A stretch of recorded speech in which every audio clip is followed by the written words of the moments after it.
Bapak pemirsa, Anda masih bersama kami di Bangga Magelang dan masih bersama Pak Odi. Pak Odi mengingat bahwa kondisi pandemi seperti yang Pak Odi sampaikan tadi, semua serba tak mudah. Kita saja harus Ya, beradaptasi dengan keadaan yang semua ya. keterbatasan. Pakai masker di mana-mana juga ngap ya. Nafas Iya, aja sulit begitu untuk kondisi saat ini begitu. Begitu pula dengan keadaan teman-teman.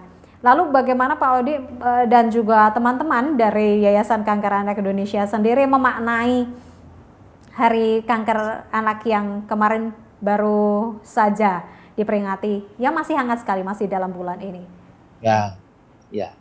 Tentu saja Hari Kanker Anak Sedunia ini menjadi satu monumen Momen ya. eh, momen yang sangat besar sesungguhnya baik buat anak-anak kanker maupun orang-orang yang bergerak membantu yang punya hati Betul. eh, kepada anak-anak dengan kanker khususnya yang ada di Indonesia. Nah, apa yang saya rasa seluruh dunia juga memperingati Hari Kanker Anak Sedunia dan tujuannya apa? Supaya salah satunya adalah bagaimana kita mau meningkatkan kepedulian juga kepada orang-orang yang saat ini sementara mereka berjuang dengan kanker khususnya Betul. pada anak. Betul. Dan ini yang terus kita suarakan. Hari Kanker Anak Sedunia ini juga membawa pesan bahwa kanker pada anak ini bisa disembuhkan. Jadi kita juga melihat bahwa ada satu semangat yang baru. Jadi yang di luar sana, anak-anak yang di luar sana atau sementara berobat mungkin saat ini, atau juga orang tua yang di mana yang sementara berjuang dengan kanker. Nah, dalam rangkaian Hari Kanker Anak Sedunia, semangat ini juga kami mau suarakan, jangan takut, jangan punya rasa kekhawatiran yang berlebihan. Betul. Karena kanker ini ya selain juga diobati dengan tentunya dengan treatment medis ya, tapi juga lebih daripada itu tentu diperlukan semangat juang yang tinggi. Dan ini harus bekerja sama.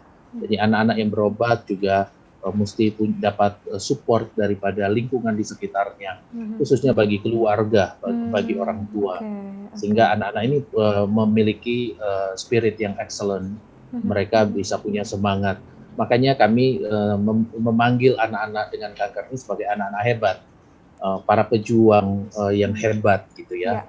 Karena mereka benar-benar merasakan pengobatan yang tidak mudah dan jangka panjang, tetapi pengobatan yang mereka lakukan dengan baik dan benar ini juga memberikan hasil yang baik. Jadi di dalam rangkaian Hari Kanker Anak Sedunia, nah selain kami juga menghimbau kepada masyarakat, mari kita sama-sama lebih peduli dengan kondisi kanker anak khususnya yang ada di Indonesia, juga kepada anak-anak dan orang tua yang ada di luar sana.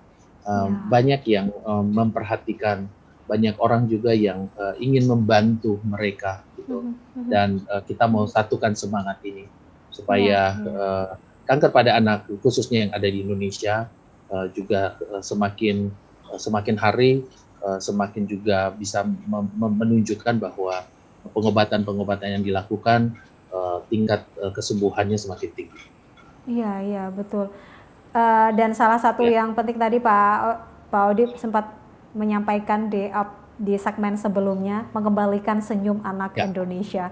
Itu luar biasa sekali dengan spirit dan juga momen pada Hari Kanker Anak Sedunia ini memang menjadi salah satu spirit tersendiri. Dan yang paling penting tentu adalah menumbuhkan optimisme itu tadi. Tentu itu tak mudah Pak Odi, apalagi pada anak-anak begitu.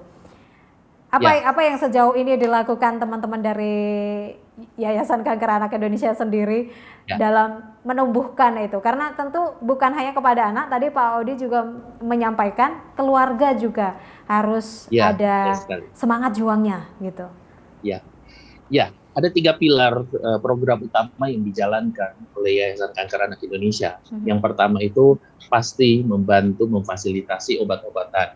Yes. Nah, penyediaan obat-obatan khusus kepada anak-anak dengan kanker ini sesuatu yang benar-benar sudah terjadi dari dulu gitu ya. Obat-obat kadang susah didapat. Nah, anak-anak yang berobat dengan BPJS kelas 3, fasilitas pengobatan kankernya itu juga tidak masuk di dalam fasilitas. Nah, ini juga membuat kami juga bersama dengan sahabat-sahabat kanker, Yayasan Kanker Anak di Indonesia, kami terus bergerak untuk terus mencari bantuan untuk penyediaan obat-obat pada anak ini terus bisa ada. Nah, yang kedua tentunya sangat relevan dengan kondisi saat ini, kami menyediakan transportasi gratis antar jemput bagi anak-anak, tentunya dengan orang tua. Jadi ketika mereka melakukan pengobatan kemoterapi rawat jalan, kami menjemput mereka dari rumah dari pagi-pagi sekali, membawa ke rumah sakit, ditungguin. Setelah kemo, mereka harus dibawa pulang ke rumah mereka. Nah, hal ini kami lakukan karena apa? Karena memang anak-anak ini benar-benar harus dijaga. Selain kondisinya, mereka harus steril. Yes. Jadi protokol yang kami lakukan begitu ketat. Untuk supaya apa? Baik tim penjemputan antar jemput kita, mereka juga tetap dalam keadaan sehat, maupun juga anak-anak dan orang tua yang dijemput dan diantar ini juga terus ada dalam keadaan sehat. Karena kondisi di luar sana kan sangat-sangat berbahaya untuk mereka. Nah, yang ketiga ini relevan dengan pertanyaan tadi. Nah, kenapa selain pengobatan, support moral, support dorongan daripada orang tua sangat dibutuhkan. Program yang ketiga yang kami jalankan adalah parental support. Jadi bukan hanya membantu kepada anak-anak nih yang lagi dalam kondisi cancer, tetapi kan support kepada orang tua. Nah, anak yang sakit kita tahu bersama pasti yang lebih merasakan sakit itu pasti orang tua. Yes. Nah, kalau anak berobat orang tuanya nggak disupport, ini sama aja, nggak akan memberikan hasil yang maksimal.